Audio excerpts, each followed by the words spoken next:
आराध्य अरिहंत प्रभु के चरणों में अनंत अनंत आस्था के साथ वंदन।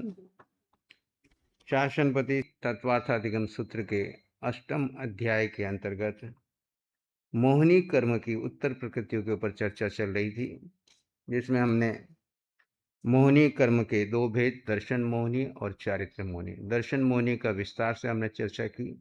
चारित्र मोहिनी का अर्थ है जो आपको अपने चरित्र में न रहने दे। आपका चरित्र क्या है? आपका चरित्र क्या है? आपका स्वभाव। अब जो आपको स्वभाव में न रहने दे वो आपका चरित्र मोह। दर्शन मोह क्या है? दर्शन मोह आपके स्वरूप को ही बोध न होने दे, आप हो कौन यही न जानने दे। दर्शन यानी देखना, आपके अपने स्वरूप को देखने ही न दे, वो कुछ और ही दिखाए। आईना आपके सामने खड़ा हो, आईने में आपका रूप न दिख करके कुछ और ही रूप दिख रहा है ना, तो वो उस आईने के ऊपर कचरा आ गया। आईने ने आपके ऊपर इतनी आईने के ऊपर इतनी धूल आ गई कि आपका चेहरा वहां धुंधला दिख रहा है या दिखता ही नहीं है। तो दर्शन मोह आपके मिथ्यात्व के कारण आपके दर्शन को ही नहीं होने देता, आप हो कौन है ये जिज्ञासा ही पैदा नहीं होता, बल्कि उल्टी कर देता है, विपरीत दिशा में। आपको जाना पूर्व में, आपको ले जाता पश्चिम में। मुख पूर्व की जगह पश्चिम में करता है, और पश्चिम में यात्रा तो खूब करते हो, इतना चलते हो, इतनी मेहनत करते हो। देखो दुनिया में कितने मेहनत कर रहे लोग, कम मेहनत कर रहे हैं। रोटी कपड़ा मकान पद प्रतिष्ठा परिवार पैसा पत्नी बच्चे सबके लिए कितना मेहनत कर रहे हैं, लेकिन जाना पूर्व में, जा रहे पश्चिम में। अब दूरी बढ़ रही कि घट रही? और जिस दिन आंख खुलती है तब समझ में आता है कि अभी तो यात्रा ही नहीं शुरू हुई, उल्टी दिशा में जा रहे थे। चल तो खूब रहे थे पर विपरीत दिशा में जा रहे थे। ये ही दर्शन मोहनीय कर्म क्षय होने पर आपको बोध होता है कि मैं हूं तो आत्मा, और चिंता सारी शरीर की कर रहा हूं। आत्मा के बारे में कभी सोचा ही नहीं, सोचने की फुर्सत ही नहीं। कभी बुद्धि में विचार आया भी तो मिथ्यात्व तो इतना भारी कि वो उसको कहीं एक साइड में डाल देता है और वापस में। जैसे आप यहाँ आते हो, प्रवचन सुनते हो, सत्संग सुनते हो, भगवान के आभा मंडल में बैठते हो, आपको अंदर से खूब वैराग्य जगता है कि नहीं, काम करने जैसा तो यही है, साधना करनी चाहिए, ध्यान करना चाहिए, आराधना करनी चाहिए। जैसे इस आभा मंडल से बाहर निकलते हैं और अंदर में जो अनादिकाल के मिथ्यात्व और इस जीवन के 60 65 70 साल के जो संस्कार है, और आभा मंडल में चारों तरफ जहां मिथ्या लोग रहते हैं, वो सब कौन से हैं? सब शरीर वाले हैं, सब इंद्रियों वाले हैं, सब विषयों वाले हैं, सब सुख साता वाले हैं। और वो आपको उस आभा मंडल में पहले तो अपने संस्कार और वो वातावरण फिर खींच लेता है। और उस वातावरण में कितने परसेंट रहते हो और इस वातावरण में कितने परसेंट रहते हो? बोल मोहित, उस वातावरण में कितने दिन रहते हो और इस वातावरण में कितने दिन रहते हो? हाँ, 0.001% भी। जब जब भी कभी किसी साधु संतों के आभा मंडल में जाते हो तो एक बार वैराग्य आता है, अरे यार ये जीने जैसा जीवन तो यही है। लेकिन जैसे ही दूसरी तरफ जाते हैं और 90% लोगों की भाग दौड़ देखते हैं और उनके संस्कार देखते हैं और फिर खुद के संस्कार भी वैसे ही, वो वापस खींच लेते हैं। अब इसके बीच में जंग चलती है। और जिसका दर्शन मोहनीय कर्म पतला हो जाता है, जैसे मैंने बताया 70 करोड़ा करोड़ी में थे गुण, 70 करोड़ा करोड़ी क्षय क्षयोपशम होता है, तब आपके अंदर में रुचि पैदा होती है स्वरूप को जानने की, देखने की। और फिर कोई सदगुरु निमित्त बनता है तो उसकी बात रुचती है और फिर आपको बोध होता है, फिर अपने पे श्रद्धा होती है। और जब अपने पे श्रद्धा होती है कि मेरा स्वरूप ये है, तब फिर अपने स्वभाव का भी ज्ञान होता है। और जब स्वभाव का ज्ञान हो जाता है, अब स्वभाव में जाकर के डुबकी लगाते हैं और वो वास्तविक सुख का अनुभव होता है, तब उस दिशा में जाने का भाव बनता है। पर बीच में ये चारित्र मोहनी कर्म, चारित्र क्या करता है? चारित्र यानी आपका जीवन चरित्र है ना, वो उस ओर न जाकर के विपरीत दिशा में ले जा रहा है। तो मोहनी कर्म क्या करता है? आपको मोहित करता है, चरित्र में रहने नहीं देता, आपको दुष्चरित्र बना देता है। आपका दुष्चरित्र क्या है? चरित्र है हमेशा आनंद में, स्वभाव में, शांति में, सुख में, समृद्धि में, ज्ञान में रहना। दुष्चरित्र क्या है? हर समय इस शरीर की चिंता, शरीर को चिंतन, बाहर से मैं अपना प्रभाव दिखा दूं, नाम से, पद से, पैसे से, प्रतिष्ठा से, व्यक्तित्व से, रिश्तों से, संबंधों से, इनसे मैं अपने आप को सुखी कर लूं और सारी जिंदगी इनमें लगाते हैं, और आज तक किसी को सुखी कर सके? किसी को अपना बना सके? ये शरीर ही आपका नहीं बनता तो दूसरा क्या बनेगा? जिस शरीर में आप रह रहे हो ये आपका है क्या? ये आपके अनुसार चलता है? आप चाहते हो क्या कोई इसमें बीमारी आए कभी? कोई नहीं चाहता, पर आती है ना। आप चाहते हो कि आपका सौंदर्य कम हो, पर घटता है। आप चाहते हो क्या बुढ़ापा आए, लेकिन उम्र के साथ बदलता है। प्रति पल प्रतिक्षण इसमें बदलाव आ रहा है। जिस शरीर को लेकर के आप सबसे ज्यादा अपनी ऊर्जा लगाते हो, माता पिता परिवार बच्चे तो बहुत दूर की बात है, दुकान धंधे सब बात की बात है, सबसे पहले हमारा ध्यान किधर रहता है? अभी आपको पता चल जाए, एक टेस्ट नेगेटिव आ जाए कोई कि भाई ये ऐसा ऐसा ऐसा हो गया है, तो सारा ध्यान किधर जाएगा? अब किधर? आजू बाजू के दूसरे तो किधर ध्यान जाएगा क्या? दुकान भी गौण हो जाएगी, मकान भी गौण हो जाएगा, परिवार भी गौण हो जाएगा, सारा ध्यान। और दिमाग चलेगा कि मैं अब क्या करूं, किधर जाऊं, कैसे करूं, कहां से इलाज करूं, क्या करूं, किससे बात करूं,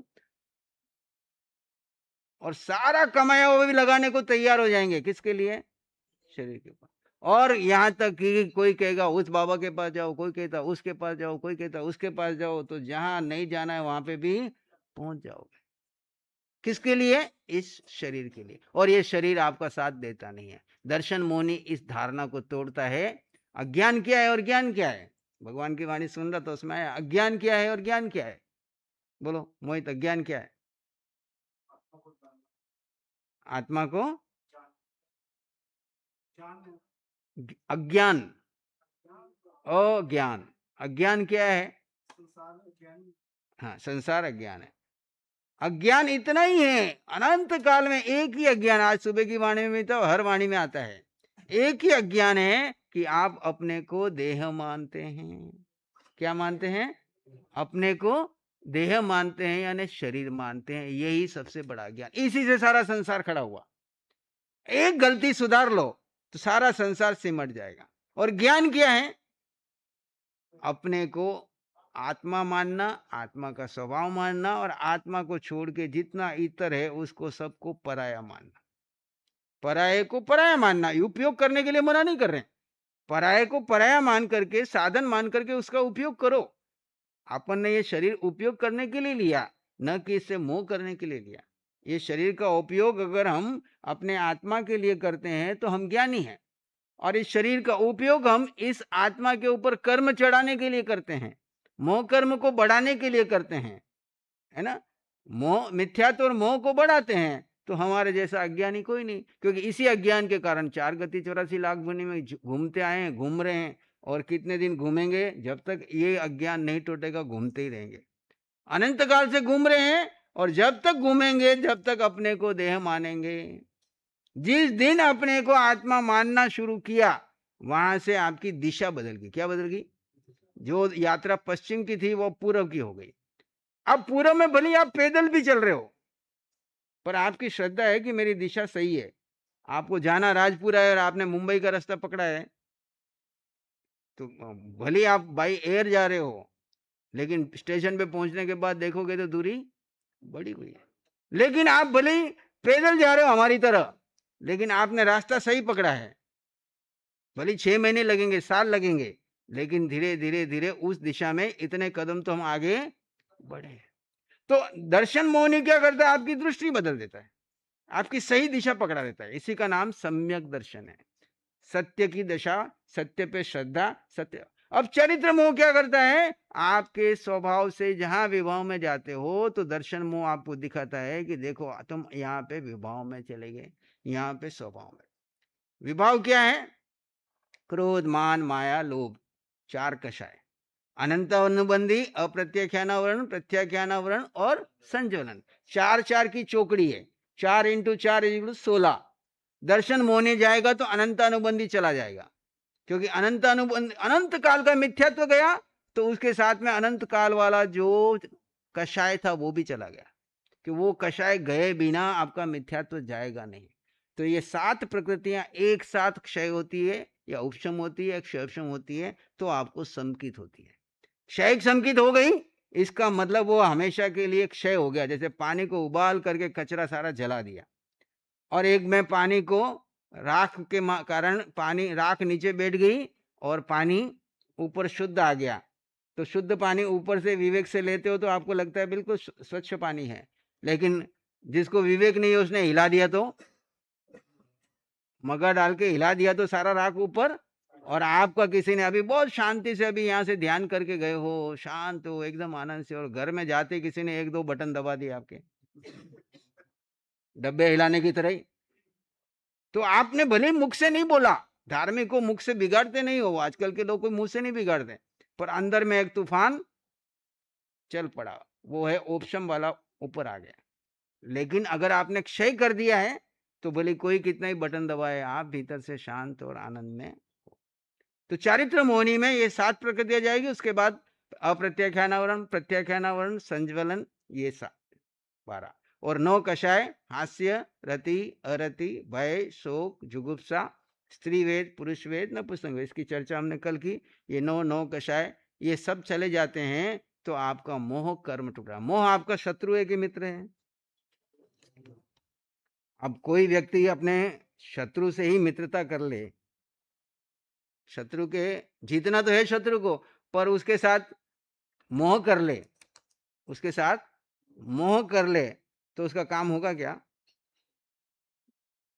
हमारा शरीर के साथ जो मोह करना शत्रुता है कि मित्रता है?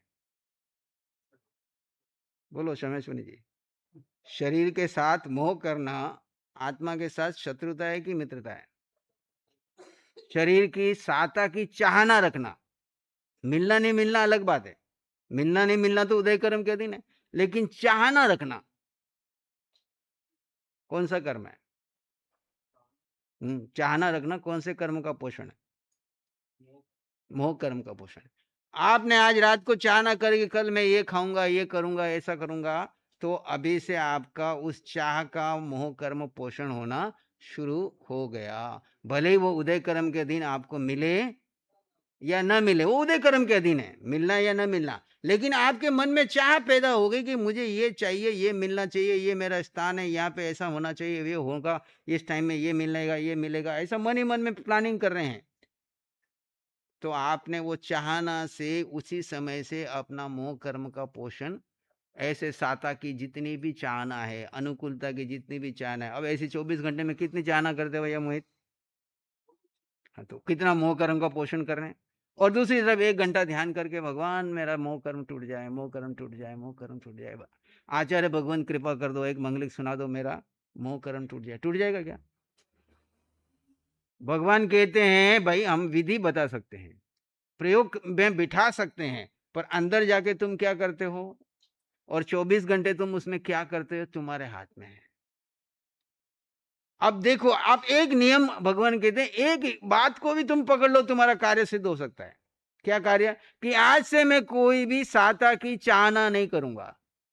मिलना नहीं मिलना तो उदय कर्म के दिन है, लेकिन चाहना आप मन से कर रहे हो कि नहीं कर रहे हो? और मन से जब चाहना की, जिस भी विषय में की, किसी भी बारे में अनुकूलता की, सहायता की चाहना की, उसी समय से आपके मोह कर्म का पोषण शुरू हो गया। इसलिए सबसे बड़ा तप कौन सा है? 12 तपों में सबसे बड़ा तप कौन सा है? तत्वार सूत्र में तप की क्या परिभाषा दी? बताओ। तत्वार सूत्र में तप का क्या सूत्र है? बोलो, तुमने याद किया हुआ है। तत्वार सूत्र में तप किसे कहा है? इच्छा निरोध तप। इच्छाओं का निरोध करना तप है। इच्छा क्या है? अपने अनुकूलता की इच्छा है, और क्या की इच्छा है? ये व्यक्ति मेरे अनुकूल चले, ये वस्तु मेरे अनुकूल चले, ये वस्तु मेरे को मिल जाए, ये ऐसा हो जाए, वैसा हो जाए।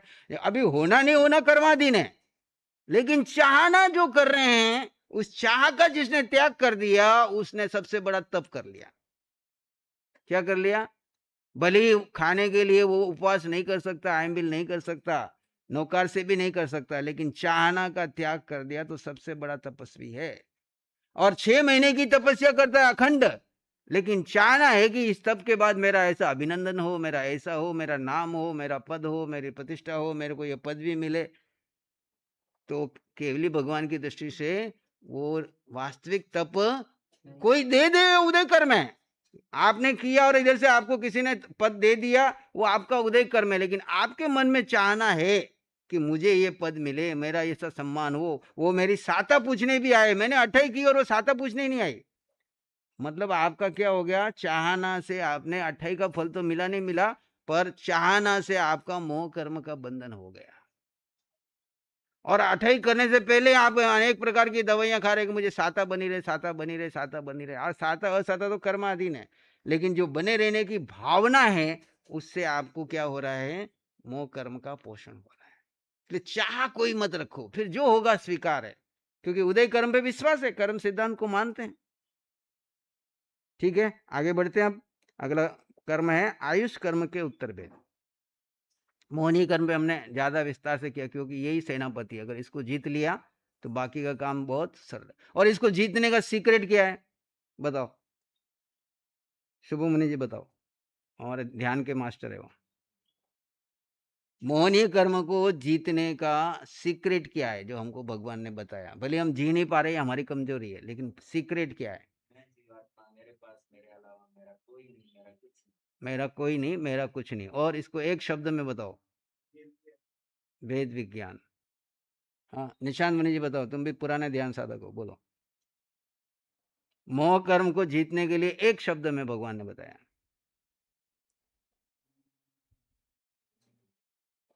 बोलो, कुछ जो आए बोलो, गलत सही कुछ नहीं है। इतनी वाणी सुनी है, एक शब्द बोलो, रोज सुनते हैं अपन वाणी। जड़ को जड़ मानना। जड़ को जड़ मानना। जड़ को जड़ मानना। और ज्ञाता दृष्टा, बोलो। वेद विज्ञान, बोलो। पुद्गल के चिंतन का त्याग, बोलो शमित मुनि जी, बोलो बोलो। पता चलेगा ना, सबको आईना है या तो। ये क्लास संतों की है, तुम तो खाली बेनिफिट में हो। ये जो स्वाध्याय चल रहा है, इसलिए पहले संतों को पूछता हूँ, फिर पब्लिक में जाएगा, ऑडियंस में बाद में। मेन हीरो ये है हमारे दो। मिथ्यात्व का त्याग करना। मिथ्यात्व का त्याग करना। हाँ बोलो, आप में से कोई बोलो एक शब्द जो मैं ले जाना चाह रहा हूँ वहां पे। आप सही, सब सही कह रहे हो, गलत कुछ भी नहीं है, पर जहां मैं ले जाना चाह रहा हूँ वहां तक पहुंचो। आत्मदर्शन, बोलो। सब बोलने से कोई भी बोल सकते हो। वैराग्य। मोह का त्याग। देखो बिल्कुल सिंपल, अनेकों बार बताया, फिर बता रहे हैं। अगर मोह को जीतना है तो एक सूत्र अपना लो, पिंड को पराया मानो। क्या बोला, बोलो शिवमणि जी, बताया नहीं बताया? आपने कहा उसमें भाव आ गए, मैं आत्मा हूं, मेरे पास मेरे अलावा मेरा कुछ नहीं है, कोई नहीं है, आ गया। पर सीधा शॉर्टकट क्या है, अपने पिंड को पराया मानो और आत्मा को आत्मा में स्थित कर लो। बोलो ललिता भाई, कितनी बार बताया? आया नहीं ना, उपयोग नहीं लगा इस समय, है ना। जब ज्ञान की जरूरत पड़े तो उपयोग लगना चाहिए। जब भी आपके जीवन में कोई घटना घटे और उसी समय अंदर से उपयोग लग जाए, तो समझ लेना कि मेरा ज्ञान फलित हो रहा है, समय पे काम आ रहा है। घटनाएं तो घटेगी, घटनाओं को कोई रोक नहीं सकता, केवली भी नहीं रोक सकता, लेकिन उस समय आपका ज्ञानोपयोग लग जाए, आपका ध्यान आ जाए, तो आप उसमें से पराया मानना, क्योंकि जब से जन्मे तब से इसको अपना मान रहे हो, तो उससे सवाई बार आप इसको पराया मानोगे तो इसका मोह टूट जाएगा। कितनी बार माना होगा आपने अपना इसको? माँ के गर्भ में आए तब से इसको अपना मान रहे इस पिंड को। और अब इतनी उम्र बीत गई, 2400 घंटे वही चिंतन चला, अभी अचानक आपको कोई कि ये पराया तो आपसे हो नहीं रहा, इसलिए बार बार चिंतन में है। जब भी चिंतन आए, पिंड पराया है, पिंड से जुड़ा सारा संसार पर है, पराया है। और कल जब वो पराया छूटेगा तो फिर आपको दुख होगा क्या? क्योंकि आपने पहले ही उसको पराया मान के रखा है। शरीर छोड़ोगे तब भी दुख नहीं होगा, और शरीर से जुड़े हुए कोई व्यक्ति वस्तु स्थान छूटेगा तब भी, और दुख नहीं हुआ, इसका मतलब आपने मोह को जीत लिया। अगर आप छोटी छोटी घटनाओं के ऊपर दुखी हो रहे हैं, आत्मध्यान कर रहे हैं, इसका मतलब आप मोह से ग्रसित हैं, फंसे पड़े हैं मोह में, अपने ही जाल में। खुद ही जाल बनाया, खुद ही उसके जाल में फंसा। किसी ने आपको कहा थोड़ी कि आप शरीर आपका है, आपने ही मान मान करके, पढ़ पढ़ करके, सोच सोच करके, चिंतन कर करके, चिंता कर करके उसको इतना पक्का कर लिया कि रात को सपने में भी आपका नाम बुला दे तो उठ करके बैठ जाओगे कि मेरे बारे में कहीं तो भी कुछ हो रहा है ना। तो इतना गहरा जो संस्कार है, उस संस्कार को तोड़ने के लिए उतनी है। एक बार एक ज्ञानी पुरुष के पास आया है कोई व्यक्ति कि बोले मेरी बीबी गुजर गई, अब वो रात दिन मेरे को परेशान करती, मैं क्या करूं? तो उन्होंने कहा कितनी बार तेने बोला होगा मेरी पत्नी मेरी पत्नी? बोले लाख बार। तो बोले अब 1.25 लाख बार ये जाप कर ले, मेरी पत्नी नहीं, मेरी पत्नी नहीं, मेरी पत्नी नहीं, जीत जाएगा।